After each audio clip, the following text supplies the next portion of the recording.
أشهد أن لا إله إلا الله وحده لا شريك له وأشهد أن محمدا عبده ورسوله لا نبي بعده اللهم صل على حبيبك الكريم المصطفى رسول الله محمد صلى الله عليه وسلم وعلى آله وأصحابه أجمعين رب اشرح لي صدري ويسر لي أمري واحلل عقدة من لساني يفقه قولي Amma ba'du. Yang sama-sama kita muliakan guru kita Ustaz Isa Abdul Aziz, Ustazah Jaya Alwi, asatidah yang lainnya, sesepuh kita Bapak Haji Dayat Mukanda, jamaah sekalian yang dirahmati Allah Subhanahu wa Ta'ala. Patut bersyukur kepada Allah, pagi ini kita masih dikasih kesempatan oleh Allah untuk bisa melaksanakan sholat subuh berjamaah di masjid yang kita cintai bersama. Mudah-mudahan langkah kita dari rumah, i'tikaf kita di masjid ini, jamaah kita, kemudian taklim dan kembali lagi ke rumah, senantiasa mendapatkan ridho dari Allah Subhanahu wa Ta'ala. Salawat dan salam kita sampaikan kepada junjungan Nabi besar Muhammad sallallahu alaihi wasallam yang telah memberi salam kepada kita sekalian sehingga kita bisa mengerti antara hak dan yang batil. Bapak dan Ibu yang kami hormati, pagi ini kita memasuki pada bab yang ke-8 dari kitab Riyadhus Shalihin. Bab ke-8 ini tentang istiqomah. Ternyata ketika membahas istiqomah ini justru di dalam kitab itu materinya sangat sedikit sekali, hanya 1 halaman. Sementara bab-bab yang lain ada yang 3, 6. Di Riyadhus Shalihin bab istiqomah ternyata itu hanya 1 halaman. 1 halaman pun tidak penuh. Hanya mencantumkan 1 ayat Al-Quran dan 1 hadis Rasul. Saya kemudian berpikir, kenapa Imam Nawawi ini kok nyingkat banget tentang istiqomah. Saya buka kemudian di buku lain, di kitab lain yang saya punya. Itu ternyata ada yang pembahasannya berlembar-lembar, panjang sekali tentang istiqomah.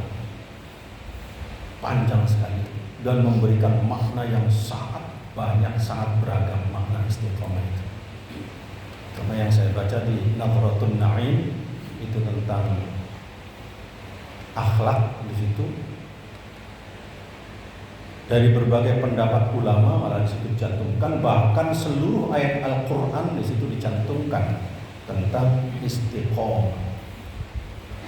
Akhirnya saya berkesimpulan, mungkin Imam Nawawi karena melihat istiqomah ini pemahamannya sangat luas, sangat banyak, kasih yang intinya saja supaya orang bisa berpikir sendiri tentang istiqomah itu apa. Dan kita sering ngomong istiqomah, yang istiqomah, tapi kemudian kita memahami istiqomah itu apa. Berbagai macam istiqomah. Saya temukan definisi istiqomah yang paling baru ketika kemarin Ustaz Ishak ngaji tafsir Al-Munir, ngaji tafsir Al-Munir.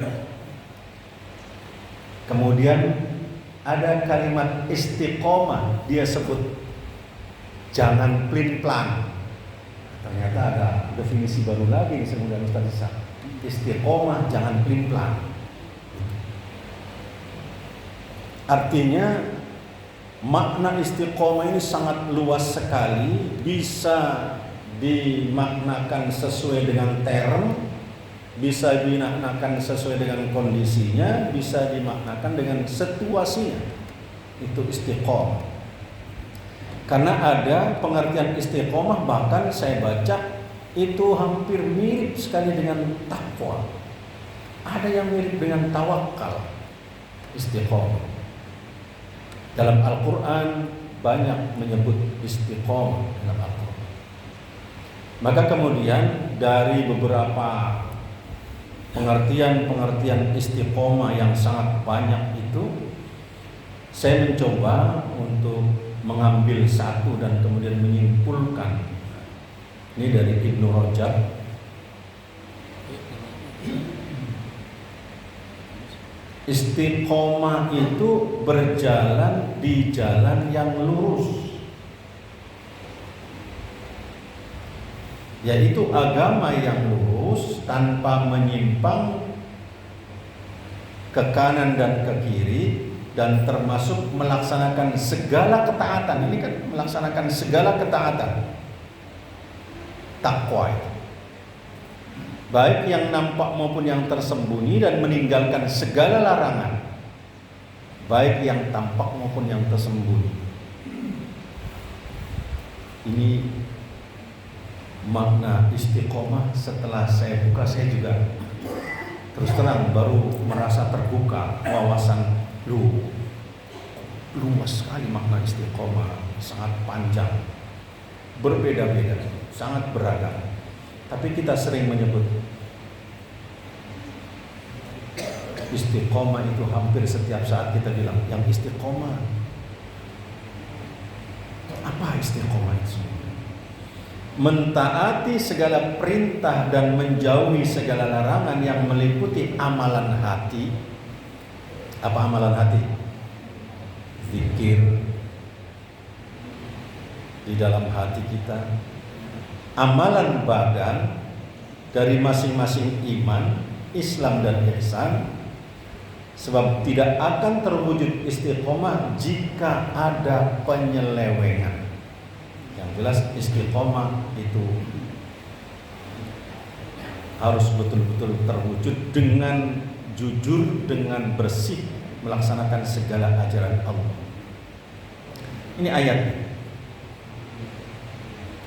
Surat Fussilat 30 sampai 32 tentang istiqomah yang ada di dalam kitab Riyadhus Shalihin. Tapi dalam kitab lain dicantumkan sangat banyak sekali. Dan hadisnya sangat pendek. Hadisnya sangat pendek dicantumkan di situ karena menggambarkan betapa istiqomah sangat luas sekali. Hanya menggambarkan akhbirni 'anil Islam hatta la as'al an ahadin ghairah. Qul amantu billah tsumma istaqim. Selesai. Ajarkan kepadaku satu kata saja tentang Islam, dan saya tidak akan bertanya kepada siapapun. Maka Rasul kemudian menjawab, Qul amantu billah tsumma istaqim. Katakan saya beriman kepada Allah, kemudian istiqomah. Makna istiqomah di sini ternyata banyak yang menafsirkan. Ada yang jujur, ada yang konsisten, ada yang tetap taat, ada yang meningkatkan imannya di situ. Istiqomah. Al-Qur'annya innal ladzina qalu rabbuna Allah tsumma istaqamu. Sesungguhnya orang-orang yang berkata Tuhan kami adalah Allah, kemudian mereka meneguhkan pendirian mereka. Istiqomah meneguhkan pendirian. Sisi lain ada istiqomah itu jujur. Sisi lain istiqomah itu konsisten, continue, terus tidak pernah lupa dari semua itu. Yang jelas istiqomah itu adalah sesuatu yang kita kerjakan secara continue, tidak pernah lepas, tidak pernah lowong dari satu hal pun, kemudian kita melaksanakannya dengan penuh keridhaan kepada Allah Subhanahu wa taala. Lah, Tadi dikatakan ada amalan hati dan amalan badan. Ada istiqomah yang sifatnya harian, istiqomah yang sifatnya mingguan, istiqomah yang sifatnya bulanan, ada istiqomah yang sifatnya tahunan. Tapi dia istiqomah. Setiap hari dia lakukan itu. Ada yang setiap minggu dia lakukan itu istiqomah. Ada yang setiap bulan dia lakukan itu. Ada yang setiap tahun dia melakukan itu. Kali ini kita akan membahas istiqomah harian. Istiqomah harian atau sunnah Rasulullah Muhammad.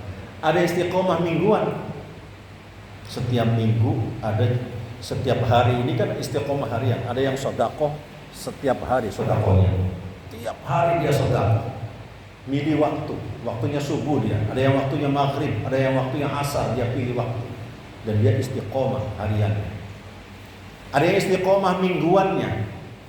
Istilah ada Jumat berkah. Setiap hari Jumat dia sedekah, setiap hari Jumat dia baca zikir ini, setiap hari Jumat dia lakukan sesuatu yang memang positif. Tapi rutin dia lakukan. Dan ada yang istiqomah yang bulanan. Setiap bulan dia sedekah. Setiap bulan dia baca Al-Qur'an, setiap bulan dia khatam Al-Qur'an. Sedekah istiqomah dalam hal itu. Ada yang istiqomah salat berjamaah. Dia tidak pernah lepas sholat berjamaah dan selalu di awal waktu. Sebelum azan dia sudah datang. Pas azan dia datang. Ada yang begitu azan dia baru berangkat dari rumah. Tapi dilaksanakan dengan istiqomah. Setiap waktu akan menimbulkan dampak yang sangat positif. Kita nggak merasakan jangan-jangan istiqomah. Atau ada di antara kita yang memang tidak istiqomah. Jamaah. Tapi kalau lagi apa bahasanya? Kalau lagi suka jamaah, tapi kalau lagi suka tidak diniati berjamaah istiqomah, saya akan istiqomah niat berjamaah karena Allah Subhanahu wa taala berangkat. Ternyata dampaknya sangat luas kan dampaknya. Ini dampak istiqomah yang pernah dijalani oleh Ummi Maktum. Ummi Maktum itu sahabat Rasulullah yang buta. Bahkan Allah pernah menurunkan satu ayat khusus menyangkut masalah Ummi Maktum. Abdullah ibnu Ummi Maktum, orang buta, ketika dia ingin bertanya kepada Rasulullah, Rasulullah sedang berhadapan dengan pembesar-pembesar kafir Quraisy, berhadapan dengan pembesar itu. Datang Ummi Maktum, namanya orang buta, kan tidak tahu sedang apa Rasulullah itu, sedang berhadapan dengan apa. Dia terus ngomong terus, ya Rasulullah berikanlah kami nasihat. Rasul enggak memperdulikan Ummi Maktum. Allah menegur Rasulullah. Itu perhatikan orang buta. Turun ayat abasa wa tawalla an ja'ahul a'ma. Turun satu surat berhadapan dengan Ummi Maktum ini, orang buta. Ummi Maktum ini ketika Rasulullah menjelaskan tentang sholat berjamaah ke masjid, sholat di masjid berjamaah, kemudian Ummi Maktum minta dispensasi karena dia ini buta, minta dispensasi. Ya Rasulullah, boleh enggak orang seperti saya ini enggak perlu ke masjid? Rasul kemudian bertanya, apakah suara azan itu sampai ke rumahmu? Kata Rasulullah. Sampai ya Rasul, kata Ummi Maktum. Kalau begitu kata Rasulullah, tidak ada keringanan bagimu, tidak ada keringanan, tetap harus berjamaah sholat. Ummi Maktum nurut sama Rasulullah. Dulu azannya itu nggak pakai speaker, tapi naik di atas menara, di atas ketinggian lah, di atas ketinggian. Bilal itu azannya di situ. Makanya ketika hayya 'alas shalah ngadap ke kanan, hayya 'alal falah ngadap ke kiri, supaya kanan kiri itu kedengaran, supaya kedengaran suaranya nyampe. Sekarang azannya pakai speaker. Itu masjid yang paling jauh aja kedengaran. Masjid yang paling jauh kedengaran. Maka pernah saya tanya, kalau saya masih ingat, saya tanya ke Ustaz Tauhid, batasan mendengar azan itu sejauh mana? Saya masih ingat jawaban Ustaz Thohir itu, azannya jangan pakai speaker.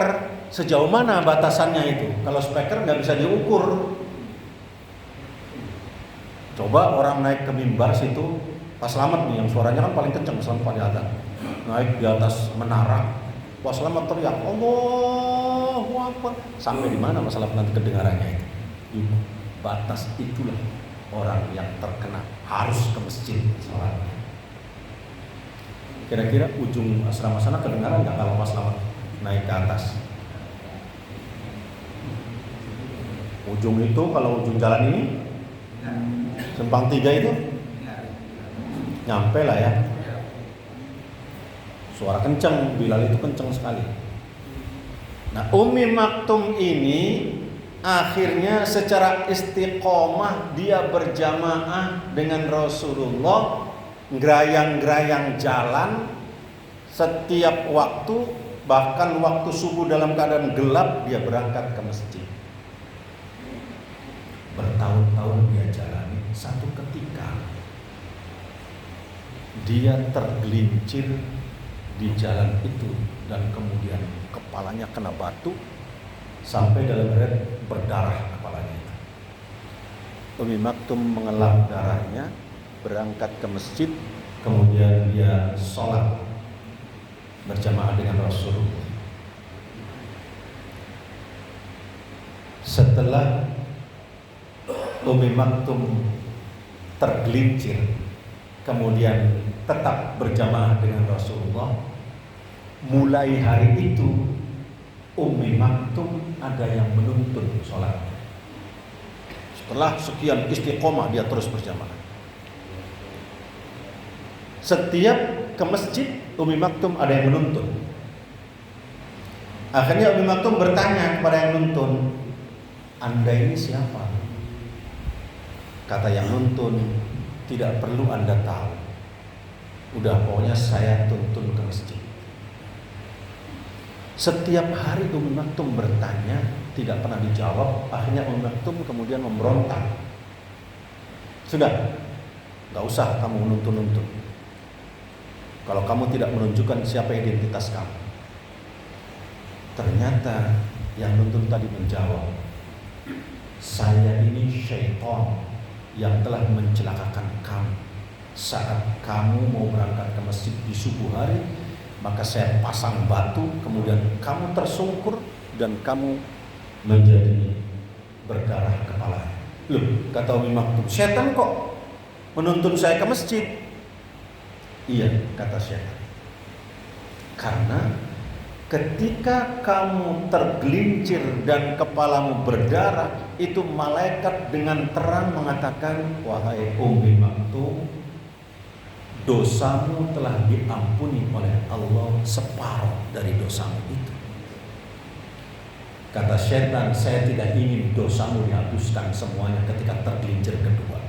Maka saya tuntun supaya kamu tidak tergelincir. Coba. Setan mempertahankan dosanya kita dan akan berusaha menambah dan menambah bagi orang yang istiqomah. Tantangannya begitu berat. Tapi di sisi lain orang yang istiqomah, begitu ada masalah di jalan, dosanya langsung dikurangi oleh Allah. Betapa kemuliaan istiqomah dalam ibadah kita.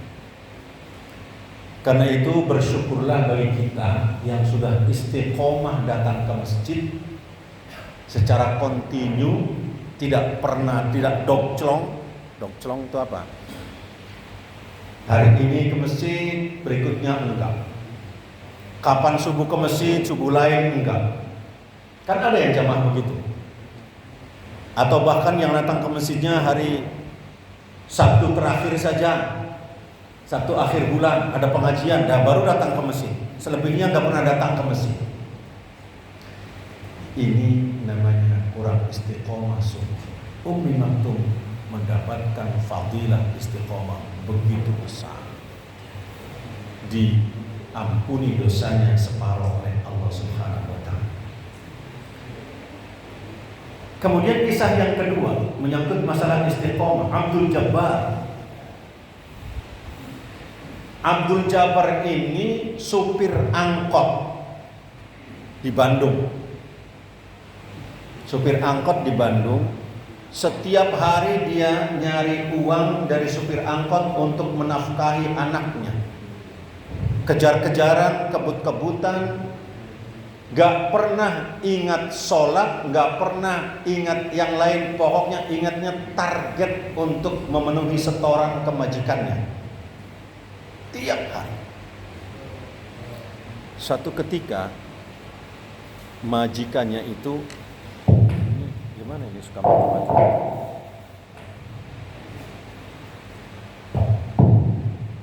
Pak Sigitnya nggak ada ya. Suatu ketika ini anunya, malimnya ini. Satu ketika, ini cerita istiqomah. Bandar atau pemilik mobil itu bangkrut. Perusahaan angkotnya tadi bangkrut, dijual semua, habis dananya, sehingga Abdul Jabbar tidak punya lagi pekerjaan.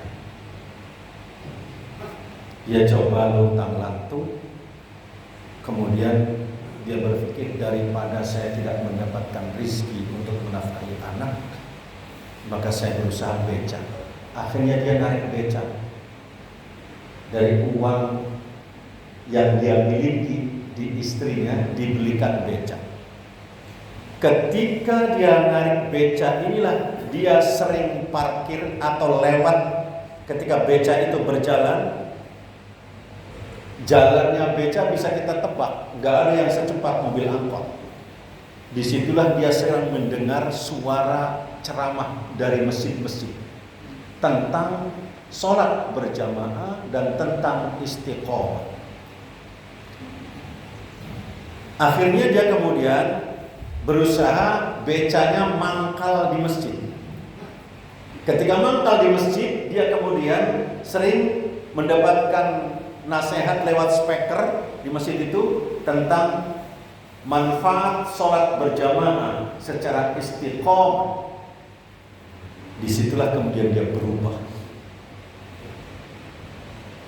Dia ketika mendapatkan satu ayat, orang yang menyatakan bahwa Tuhannya adalah Allah dan kemudian istiqomah, jaminannya adalah kehidupan oleh Allah dan jaminannya surga dari Allah Subhanahu wa taala. Akhirnya Abdul Jabbar ini sudah mulai sholat berjamaah tanpa peduli rezeki. Ini pengertian tanpa peduli rezeki itu karena satu ketika Abdul Jabbar ini dapat penumpang dari Jakarta, seorang ibu-ibu yang turun dari mobil bagus, masuk ke hotel, dari hotel dia keluar, kemudian minta diantar oleh Abdul Jabbar untuk ke mall. Dia menyebutkan mallnya, minta diantar ke mall itu. Ternyata mall itu posisinya persis ada di belakang masjid. Ketika ngantar penumpang ini belum sampai ke mall, azan zuhur sudah datang. Allahu Akbar, Allahu Akbar. Abdul Jabbar langsung membelokkan becanya ke masjid. Sampai di masjid, Abdul Jabbar bilang kepada ibu tadi, "Ibu, saya bisa ngantar ibu sampai di sini. Itu mallnya persis ada di belakang masjid ini. Ibu tinggal jalan kaki aja nyampe dan ibu nggak usah bayar." Kata dia, "Saya mau sholat karena Allah sudah memanggil. Daripada saya dipanggil Allah nggak datang, saya mendingan daripada saya lebih baik dipanggil Allah datang daripada mengikuti atau dipanggil oleh ibu," kata dia. Ibu itu bilang, "Pak, saya ini baru datang dari Jakarta, saya nggak ngerti mall ini jalannya kemana, lewat mana, nanti malah nyasar, nggak ketemu bapak. Udah saya tunggu saja," kata ibu. Ditungguin oleh ibu sampai selesai sholat. Begitu selesai sholat, diantar oleh Abdul Jabbar ke mall. Sampai di mall, ibu bilang, "Pak, tungguin saya nanti dengan bapak lagi ke hotelnya. Iya, ditungguin sama Abdul Jabbar, balik ke hotel, sampai di hotel, kemudian dikasih ongkos dan pesan, mungkin minggu depan saya akan kesini lagi Pak. Iya silakan. Minggu depannya ibu itu ke situ lagi, masuk ke hotel itu, dan Abdul Jabbar ada di depan. Supir ibu tadi bilang, Pak, Bapak Abdul Jabbar, Bapak tukang beca yang pernah bawa ibu-ibu dari Jakarta. Iya. Bapak disuruh nemuin ibu di dalam, kata supir. Abdul Jabbar masuk ke dalam hotel, dicegat oleh satpam, nggak boleh masuk. Tukang beca mau ngapain masuk-masuk ke hotel? Saya diminta datang, ada janji dengan tamu hotel ini, nggak boleh sama satpam. Ya sudah, dia nggak boleh juga nggak maksa. Balik lagi, tidur di beca. Ketika tidur di beca, ibu ini nunggu nggak datang-datang, ibu itu turun dari hotel, marahin becanya, dibangunkan. Bang, kamu kenapa nggak mau masuk? Kata dia, saya dilarang sama satpam. Akhirnya diajak masuk, ngobrol-ngobrol bercerita. Ibu ini ingin tahu rumahnya Abdul Jabbar. Dia menolak habis-habisan. Nggak pantas buat saya untuk dilihat oleh ibu. Rumah saya nggak pantas, nggak ada rumahnya, nggak ada. Tapi ibu itu maksa. Kemudian diajak naik ke dalam mobil, menolak, nggak mau. Saya tidak pantas untuk naik mobil itu karena saya tukang beca. Dipaksa nggak mau. Akhirnya Abdul Jabbar goes becanya ke rumah, ibu tadi ngikuti di belakang. Sampai di rumah, ibu itu menangis. Abdul Jabbar tidak punya apa-apa di rumah. Rumahnya hanya satu petak. Di dalam rumah itu pula dia tidur, di dalam kamar ruangan itu dia makan, masak dengan istrinya, dan berbagai macam aktivitas, hanya satu ruangan itu. Ibu itu menangis. Orang seperti ini bisa mengatakan, tidak perlu bayar karena saya dipanggil oleh Allah. Itu kalimat itu yang menyentuh ibu ini karena istiqomahnya Abdul Jabbar. Akhirnya Abdul Jabbar ketika diberi bayaran yang lebih, dia berteriak, bayaran ini lebih. Enggak Pak, itu sudah bayaran dari saya. Enggak. Dengan begitu Abdul Jabbar kemudian diajak naik mobil, dipaksa dari rumahnya naik mobil. Setelah naik mobil ternyata diajak ke bank, diminta KTP-nya, diajak ke bank. Di bank itu daftar haji, didaftarkan haji. Abdul Jabbar nolak. Bagaimana tetangga saya akan berbicara, Bu? Saya bilang, kalau saya haji, saya tukang beca setiap hari, pendapatannya pas-pasan, terus saya berangkat haji, orang tetangga itu akan mengatakan apa yang saya dapatkan. Saya nggak mau untuk haji. Memang haji saya cita-cita, tapi saya nggak mau dengan cara begini. Tidak mau diberangkatkan haji seperti itu. Kemudian dipaksa, kata ibu, berangkatnya kapanpun silakan, yang penting ini dibayarin dulu. Berangkatnya tidak harus sekarang. Tidak. Nanti saja ketika Pak Abdul Jabbar sudah mulai hidupnya sejahtera baru berangkat. Tapi uangnya dari saya, katanya. Dikasih baru mau dibayar. Setelah itu Abdul Jabbar dibawa ke toko mobil. Kaget lagi, dua toko mobil mau apa? Kata ibu, saya mau beli mobil baru. Bapak tunggu aja di sini. Masuk ke toko mobil, ternyata diberikan mobil angkot. DP-nya dikasih, kemudian janjinya 1 bulan mobil itu baru selesai. Diberikan ke Abdul Jabbar, kata ibu, Bapak nanti akan punya angkot sendiri.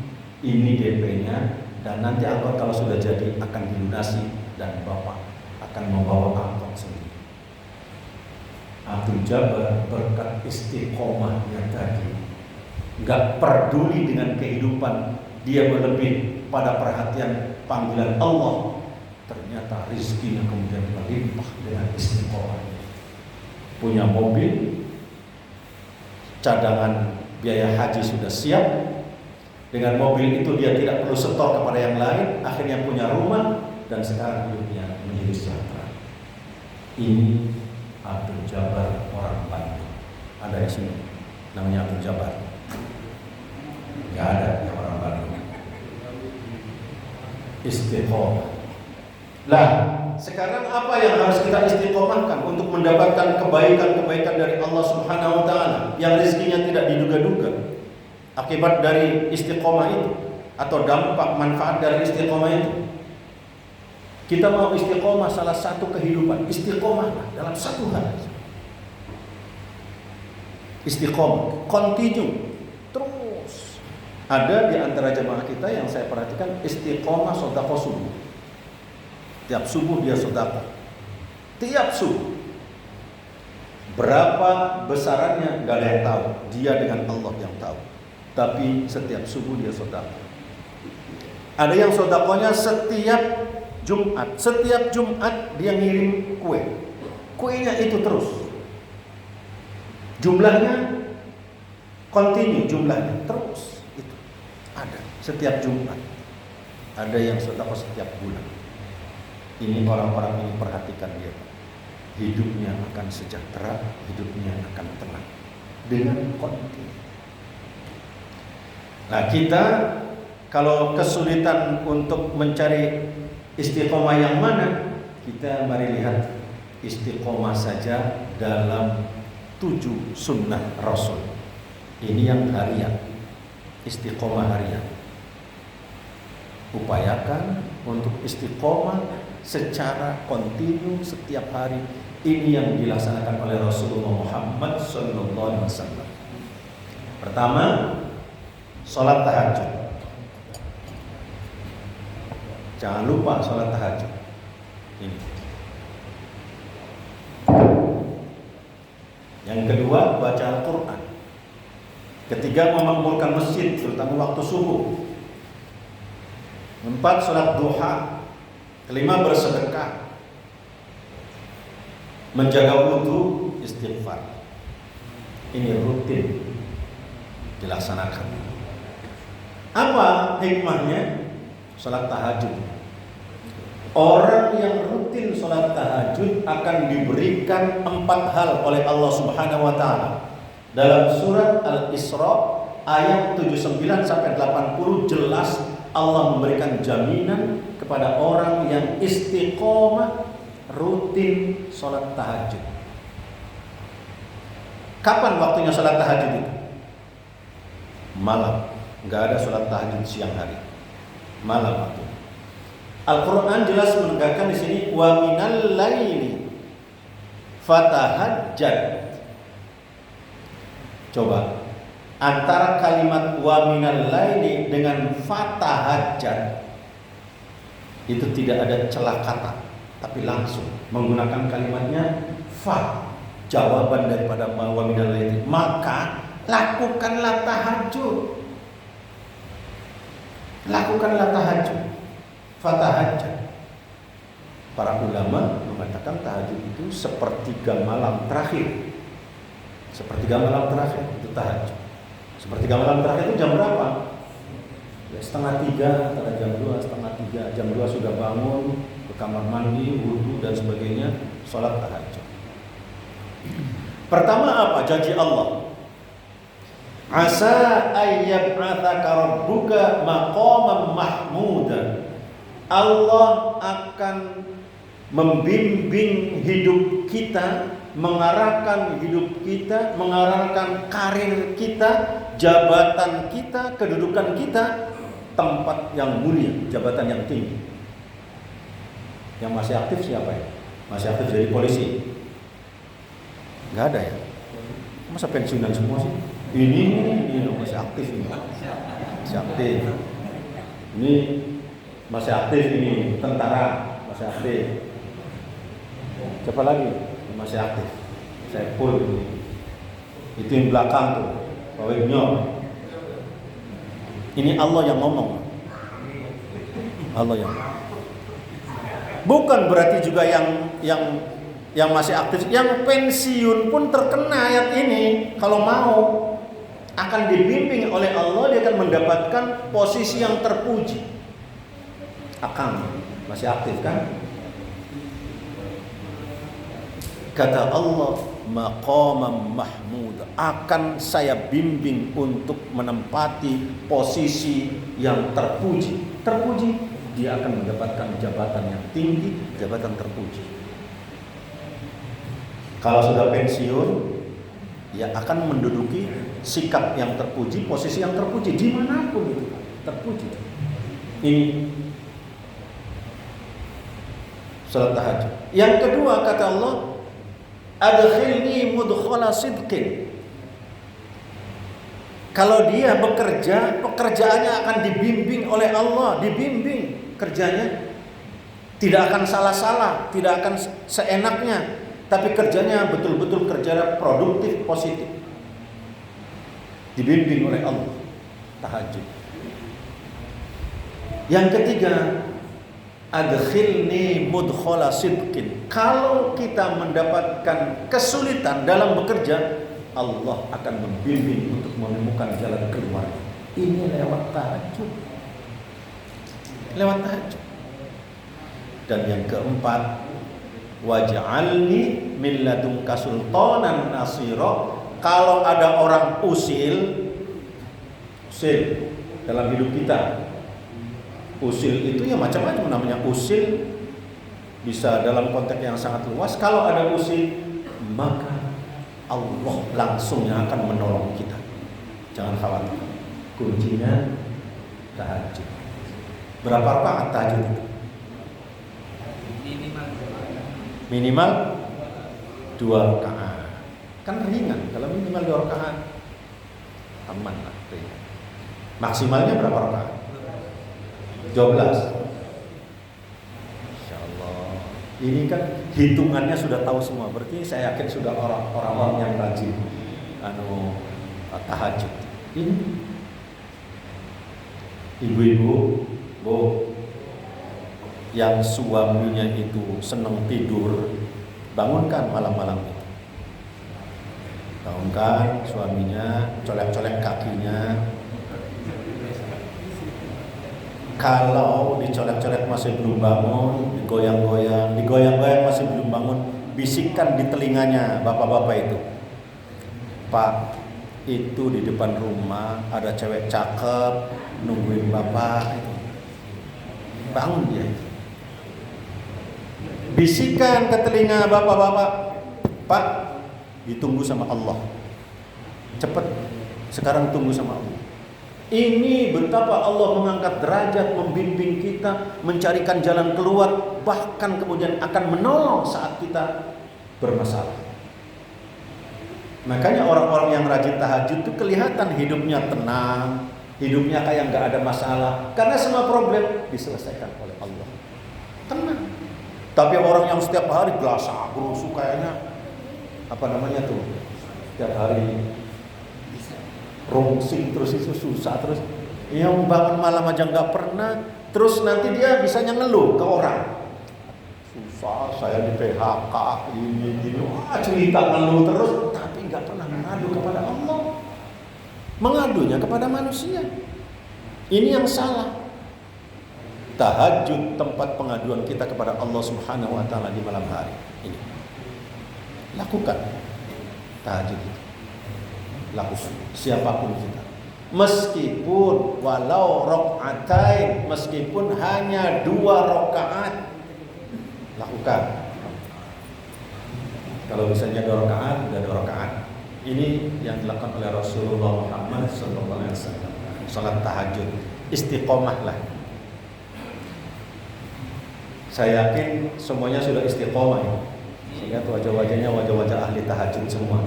Buktinya sebelum adzan sudah sampai di masjid, adzan sudah ada di masjid, bisa sholat 2 rakaat sebelum subuh.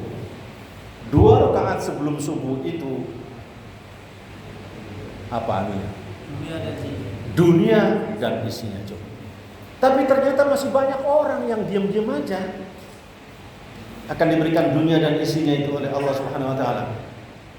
Kalau gitu harus diumumkannya secara instan. Instan itu nyata di depan mata. Nanti kalau masjid ini sudah kaya, kata Ustaz Isa, kalau masjid ini sudah kaya, di depan itu akan diumumkan, barang siapa yang sholat sunnah 2 rakaat sebelum subuh, dia akan mendapatkan motor Vario. Di depan itu akan diumumkan. Nanti kalau sudah kaya masjidnya. Sekarang kan belum. Saya yakin setiap orang datang itu sholat 2 rakaat sebelum subuh di sini. Sholat 2 rakaat sebelum subuh dapat Vario. Rendah kalau Vario mah. Cemen Vario itu. Ini dunia dan isinya, dan yang ngomong Rasulullah, bukan siapa-siapa yang ngomong. Tapi kok orang pada diam-diam aja, nggak ada yang tertarik. Rupanya perlu instan segala sesuatu. Hidup sekarang perlu instan. Instan nanti diumumkan motor Vario atau bed, enggak bed. Tren gitu. Yang sholat 2 rakaat sebelum subuh, saya yakin berbondong-bondong. Sesekali kita itu, mulai sekarang Ustaz Selamat, mana Pak lagi nabung untuk beri hadiah. Mulai sekarang nabung, setelah dapat bisa beli motor, umumkan siapa yang sholat datang paling pertama sebelum subuh, yang paling pertama sebelum subuh dapat motor pit. Oh, saya yakin rebutan itu. Rebutan. Ini Masya Allah. Yono, mana Yono? Nah itu belum punya motor kan? Belum. Sholat subuh, sholat 2 rakaat sebelum subuh, itu dunia dan isinya. Didapat, Masya Allah. Jangan giliran qomat baru tongol. Kapan nanunya? 2 rakaat sebelum subuhnya. Qomat baru wudu, baru cek baru wudu udah qomat. Ya dia nggak pernah dapat dunia dan isinya. Dunia dan isinya. Ini sholat tahajud. Betapa istiqomah. Dan itu lakukan secara istiqomah. Lakukan secara istiqomah. Kontinu betul-betul. Kalau ada pengumuman siapa yang paling pertama dapat motor beat, pasti yang paling dapat itu Ustaz Selamat. Oh ya, yang paling pertama buka kunci, yang punya kunci masjid kan dia. Bagi-bagi nanti kuncinya, siapa yang paling duluan buka masjid itu Ustaz. Jangan dibuka sendiri aja, nanti dia yang dapat terus. Gitu. Ya kita berdoa lah, atau bila perlu jamaah ini urunan untuk diumumkan nanti siapa yang paling pertama dapat motor P. Urunan dari jamaah, dari masjid gitu, dari jamaah. Masya Allah, kayaknya udah viral seluruh dunia ini. Joko Karyan itu kalah itu kalau sudah begitu pengumumannya begini. Istiqomah tadi. Yang kedua, istiqomah membaca Al-Quran. Kebiasaan Rasulullah. Sebelum terbit matahari, alangkah baiknya sebelum mata itu melihat dunia, mata melihat yang lainnya, bahkan melihat kemaksiatan itu, karena seliweran kemana-mana maksiat itu setiap sore itu di depan rumahnya Pak Haji Dayat itu ada perempuan lewat olahraga pakaiannya ketat sekali. Saya tuh kadang begitu lihatnya tuh, Masya Allah. Ini saya bilang Masya Allah, siapa itu lewat? Saya tanya, saya berdiri di depan rumahnya Pak Bekti. Saya tanya, itu polwan atau bukan? Bukan. Itu RT mana? Gak ada yang tahu RT mana. Tapi lewat lagi. Untung istri saya nggak lihat saat saya lihat itu. Saya nggak tahu. Masya Allah. Jadi sebelum mata kita memandang sesuatu, pandanglah bacaan Al-Quran. Artinya setelah sholat subuh, buka di rumah Al-Quran. Atau di sini, di masjid. Al-Quran kalau nggak sempat di rumah, setelah sebelum minimal 1 ayat. Lihat, sehingga mata kita jernih bersih. Diharapkan dengan menatap Al-Quran, membaca 1 ayat, mata kita dibimbing oleh Allah, pandangan kita selalu positif. Pandangan kita selalu positif. Biasakan setiap hari membaca Al-Quran. Syukur-syukur 1 halaman. Enggak 1 halaman, bisa 1 juz. Syukur-syukur 1 juz. Upayakan minimal 1 ayat sebelum mata kita memandang yang lain. Ibu-ibu sebelum berangkat ke pasar cari sayuran, sholat subuh baca Al-Quran dulu. Insya Allah begitu melihat sayuran itu bagus semua, sayuran itu dapatnya indah semua, dapatnya yang bagus-bagus, dibimbing oleh Allah. Karena apa? Al-Quran nanti di akhirat akan menjadi syafaat bagi kita, bagi pembacanya syafaat. Bahkan dalam hadis Rasulullah, kata Rasulullah, sebaik-baik di antara kalian itu adalah belajar Al-Quran dan mengajarkannya. Coba, khairukum man ta'allama al-Quran wa 'allamahu. Belajar Al-Quran dan mengajarkannya. Nah, sekarang di masjid ada belajar Al-Quran khusus. Saya ingin mengajak kepada jamaah sekalian, yang sudah bisa membaca, ajari yang belum bisa. Yang belum bisa, ayo belajar di sini bersama-sama. Paling baik, kata Rasulullah, orang yang paling baik itu yang belajar Al-Quran dan mengajarkannya. Lah ini yang sudah bisa nggak datang ke masjid, nggak mengajarkan, yang belum bisa juga nggak datang ke masjid, akhirnya nggak ketemu. Mari datang bersama-sama, yang bisa ngajari yang belum bisa, kemudian yang belum bisa belajar kepada yang sudah bisa. Walau ayatan, meskipun 1 ayat. Upayakan. Orang yang membaca Al-Quran dia akan bersama malaikat, didampingi malaikat sehingga dibimbing hidupnya. Pahala yang orang yang masih berpatah-patah, yang bacanya masih terpatah-patah, masih aiku bacanya, itu sekali membaca 1 huruf dia akan mendapatkan 2 pahala. Itu yang masih terpatah-patah, apalagi yang lancar. Biasakan untuk membaca Al-Quran.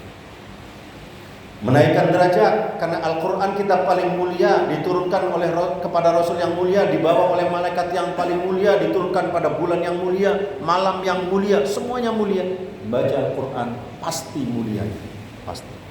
Ini ketenangan orang baca Al-Quran, kemudian dihindarkan dari sifat dengki. Ini hadis-hadis Rasulullah menggambarkan seperti itu. Jaminannya surga, karena nanti di akhirat orang yang ahli Al-Quran dipanggil semua oleh Allah, kemudian berhadapan dengan Allah untuk memberikan syafaat kepada yang lainnya sebagai ibadah paling utama. Dan yang paling indah lagi ini, orang yang ahli Al-Quran akan diakui sebagai keluarganya Allah. Ini ketika Rasulullah ngomong, barang siapa yang ingin bertemu dengan Allah di hari akhir, kata Rasulullah, maka muliakanlah keluarganya Allah. Para sahabat kaget. Ya Rasul, memangnya Allah punya keluarga? Allah itu kan tidak beranak dan tidak diperanakan. Memangnya Allah punya keluarga? Kata sahabat. Rasul menjawab, iya, punya keluarga Allah. Siapa dia? Kata sahabat. Rasul menjawab, keluarga Allah di dunia ini adalah mereka yang ahli membaca Al-Quran, yang gemar membaca Al-Quran. Mereka itulah keluarganya Allah Subhanahu wa ta'ala di dunia. Dan nanti di akhirat mereka akan dipanggil oleh Allah Subhanahu wa ta'ala, diundang untuk masuk ke dalam surganya Allah. Lebih hebatnya lagi, orang yang gemar membaca Al-Quran diizinkan untuk memberi syafaat kepada yang lainnya. Bukan hanya dia mendapatkan syafaat dari Al-Quran, tapi dia dikasih kesempatan memberi syafaat kepada yang lainnya. Orang yang senang pada orang yang gemar membaca Al-Quran. Ini kita gemarkan, suarakan masjid ini dengan membaca Al-Quran. Bahkan di sini nomor 10, orang yang membaca Al-Quran dengan suara yang keras, suaranya keras. Siapa yang di sini yang baca Quran suara keras itu? Pak mana? Pak Supangat itu mana Pak Supangat? Ada nggak? Oh, pindah tempatnya. Biasanya di sana ini duduknya. Ada di sini. Ini suaranya itu kalau dalam not nada itu nada paling tinggi itu apa Pak Supangat? G. Nada G. Dia ada orang musik misalnya, dia tahu pasti. Paling tinggi suaranya tinggi. Kata Rasulullah, orang yang membaca Al-Quran dengan suara yang keras seperti orang sodakoh terang-terangan. Coba, seperti orang sodakoh baca Al-Quran dapat pahalanya seperti pahala sodakoh orang terang-terangan. Dan orang yang baca Al-Quran dengan pelan, lembut seperti orang sodakoh sir, tidak diketahui orang. Ini artinya membaca keras, membaca pelan itu tetap akan mendapatkan kemuliaan dari Allah Subhanahu wa taala. Kemuliaan. Biasakan. Saingi itu Pak Supangat itu. Ini nanti habis subuh pasti dia nanti. Mojok di sana, kemudian dia berteriak Al-Qur'an. Itu teriakan suara Al-Qur'an. Pak Supangat saya lihat sendirian. Jangan sendirian, kawani itu. Yang lain ikut meramaikan dengan Al-Quran. Ini istiqomah. Satu hari minimal 1 ayat minimal. Syukur-syukur 1 halaman. Syukur-syukur 1 juz. Syukur-syukur. Kalau dibilang 1 Al-Quran barangkali terlalu berat. Ini istiqomah baca Al-Quran atau 1 ayat. Memakmurkan masjid, Masya Allah, ini orang yang memakmurkan masjid dijamin oleh Allah Subhanahu wa taala segala-galanya, keberkahannya dijamin. Coba makmurkan masjid. Kita ini mohon maaf ya, banyak asrama ini, penghuni asrama kita ini banyak sanggup jalan ke puncak, sanggup jalan ke Bandung, ke Jepang, kemana-mana sanggup. Tapi untuk ke masjid kok berat sekali ke masjid. Dulu itu pernah kita nulis buat spanduk mau dipasang di pojok sana itu. Jalan kemana aja sanggup, tapi ke masjid hanya 50 meter kok nggak sanggup. Masya Allah. Waktu mobil sebagian ada halaman masjid ini, parkir mobil di sini. Itu saya masih ada itu spanduknya. Sudah saya buat spanduknya itu.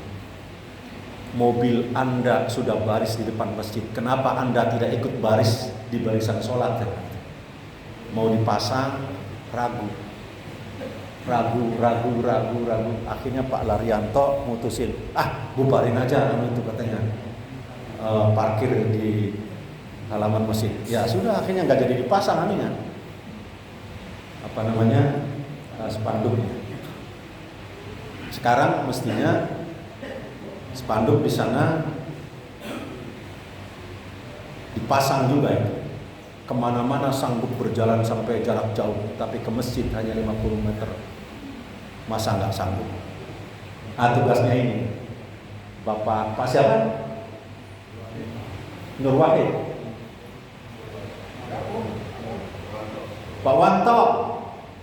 Tugasnya Pak Wanto. Pak Wanto ini kan gerbang paling depan di situ. Pak Wanto ini gerbang paling depan sebelum orang itu masuk ke gerbang masjid, ketemu dia dulu pasti itu di depan itu. Itu di depan Pak Wanto sebelah sana itu ditulis, jalan kemanapun sanggup, tapi ke masjid kok nggak sanggup itu. Ditulis besar-besaran itu Pak Wanto. Nanti kita pasang di situ. Ini memakmurkan masjid, keberkahannya segalanya. Sebelum kita melangkah yang lain, pagi-pagi langkahkan kaki ke masjid untuk mendapatkan keberkahan, mendapatkan bimbingan. Ini masjid. Ini hadis semua ini.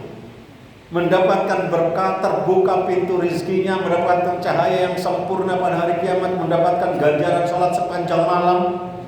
Coba subuh terutama ini dijanjikan masuk surga. Jamaah sholat subuh dipersaksikan oleh malaikat yang menyaksikan, berpeluang mendapatkan pahala haji dan umroh.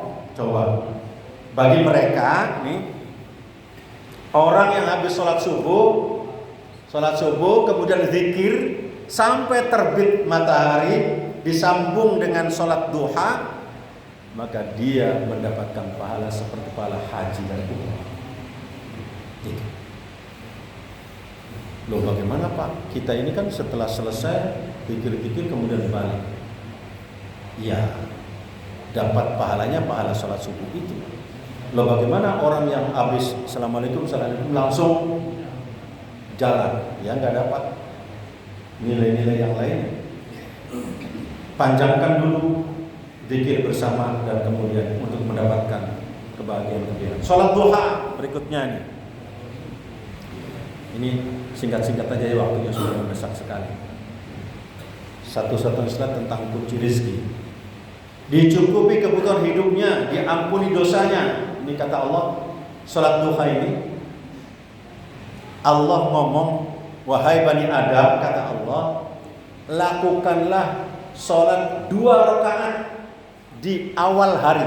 Awal hari itu berarti pagi. Berarti sholat apa itu? Duha, sholat duha. Niscaya saya penuhi kebutuhan, kata Allah. Hadis qudsi. Yang kedua, kata Allah, kata Rasulullah, orang yang menjaga sholat duhanya, yang istiqomah dengan sholat duha, akan diampuni dosanya. Wa in kanat mithli zabadil bahr. Meskipun dosanya seperti puing di laut. Coba duha. Ini rutin dikerjakan. Yang ringan-ringan bernilai sedekah. Kata Rasulullah, setiap jari-jari kita, setiap ruas badan kita ini butuh sedekah. Setiap ruas badan kita dibutuhkan sedekah. Kita memberi nasihat ke orang lain, sedekah. Senyum pada orang lain, sedekah. Membantu orang lain, sedekah. Semuanya sedekah. Tapi kata Allah, semua itu sebanding dengan 2 rakaat sholat duha. Coba, sedekah. Dari kegiatan-kegiatan yang lain yang berbentuk sedekah itu sebanding dengan 2 rakaat sholat duha di pagi hari. Lakukan sholat duha, sempatkan sholat duha meskipun hanya 2 rakaat. Amalan sunnah sebagai cadangan, kata Rasulullah. Allah kemudian ngomong di sana dalam hadis itu, kalau umatku itu ternyata sholat ibadah wajibnya ada kekurangan-kekurangan, maka lengkapi dengan ini, dengan sholat-sholat ini. Itu dalam hadis digambarkan seperti itu.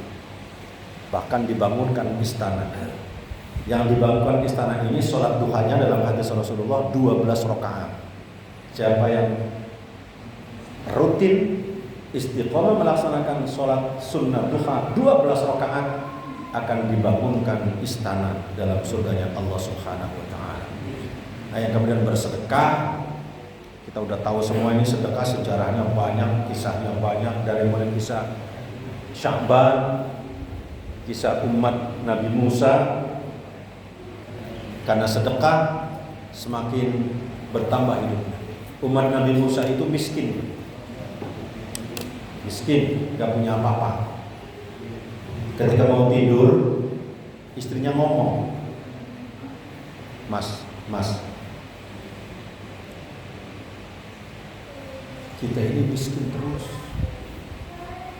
Coba deh besok sampai ngomong ke Nabi Musa, minta didoakan supaya kita jadi kaya. Boleh juga, kata suami.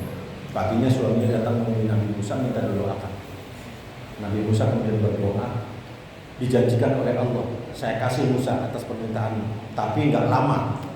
Ini sering saya ceritakan berulang-ulang. Nggak lama, kata Allah kepada Nabi Musa, nggak apa-apa, ya Allah. Berapa tahun dia akan dikasih kekayaan? 1 tahun. 1 tahun aja kita kasih kekayaan. Akhirnya paginya umat Nabi Musa tadi datang. Kemudian Nabi Musa mengatakan, wahai Saiful, namanya Saiful, ini ada Saiful kan di sini banyak, ini Saiful, itu Saiful, itu Saiful juga. Paul minta karena Nabi Musa. Kata Nabi Musa, Paul, Saiful, Allah akan ngasih kamu kekayaan, tapi 1 tahun. Setelah itu kamu akan kembali miskin. Mau nggak? Mau, nggak apa-apa. 1 tahun juga. Yang penting saya pernah kaya. Dikasih oleh Allah kekayaan. Begitu dikasih kekayaan yang sangat banyak, istrinya kembali ngomong saat mau tidur kepada suaminya, Mas, kita ini ternyata diberi kekayaan enak juga ya. Gimana kalau teman-teman kita yang masih sengsara itu kita kasih makan semuanya? Boleh? Kata suami. Akhirnya Pak, setiap hari dia bagi makanan. Setiap hari dia cleaning, bagi makanan ke teman-temannya semua setiap hari. Sampailah 1 tahun. Sudah 1 tahun ternyata dia masih bagi-bagi makanan terus. Terus masih bagi makanan. 2 tahun masih bagi makanan. Nabi Musa nemuin Allah lagi. Ya Allah, kata Nabi Musa, janjimu itu ngasih umatku itu hanya 1 tahun, tapi sekarang dia masih bagi-bagi terus. Kok nggak menepati janji? Apa kata Allah? Wahai Musa, saya malu kepada hamba. Saya ngasih dia itu cuma 1 kali, tapi dia ngasih umatku berkali-kali dia ngasih. Saya malu mau menutup rezekinya, dia malu. Maka saya biarkan dia, karena dia telah memberikan rezeki berkali-kali kepada siapa. Masya Allah. Ternyata orang sedekah bukan ditutup rezekinya, bukan berkurang hartanya, malah bertambah, bertambah dan bertambah. Karena itu untuk sedekah itu jangan nunggu kaya. Sedekahlah niscaya kalian kaya. Jangan nunggu kaya baru sedekah, nggak akan pernah sedekah kita. Nggak akan pernah sedekah. Sedekahlah kalian akan kaya. Jangan nunggu sedekah, jangan nunggu kaya baru sedekah. Tidak akan pernah sedekah hidup, tidak akan pernah sedekah. Sedekahlah sekarang, niscaya akan kaya. Buktikan ini Allah yang memberikan jaminan. Buktikan sedekah. Dan sedekah itu jangan nengok-nengok kawan. Dia nyumbang enggak dia? Begitu kita mau nyumbang ke masjid ini, dia nanya, dia nyumbang enggak? Kan ada orang yang nengok-nengok kawan itu. Saya punya saudara, kakak beradik, itu kalau mau nyumbang itu kakak nyumbang berapa? Kalau mau nyumbang orang tuanya, kakak nyumbang berapa? Masih berapa? Dia nanya dulu kakaknya. Nanti kakaknya juga nanya dulu. Itu ngasih berapa? Akhirnya apa? Karena dua saling bertanya, nggak ada yang ngasih dua-duanya itu. Saling bertanya terus. Gak perlu nunggu orang lain sedekah atau tidak. Ini adalah upaya kita istiqomah untuk sedekah. Gak perlu. Sedekahlah Anda, niscaya akan kaya. Jangan nunggu kaya baru sedekah. Niscaya tidak akan pernah sedekah kita semua. Tidak akan pernah. Rutinkan sedekah. Rutinkan. Kalau Anda ingin barokah, utama lagi sedekah ini. Ada rutin sedekah subuh, ada rutin sedekah Jumat, ada rutin sedekah yang lain. Rutinkan salah satu. Insya Allah kalian, kita semua akan diberikan keberkahan oleh Allah Subhanahu wa Ta'ala. Karena waktu juga yang mepet, masih ada beberapa hal lagi yang perlu kita sampaikan, dan berikutnya nggak perlu saya ulas. Samping sedekah, menjaga wudhu, rutinkan istiqomah yang akan mendapatkan nanti kebaikan dari Allah, dan beristighfar. Istighfar ini nanti bulan depan kita bahas bagaimana istighfar.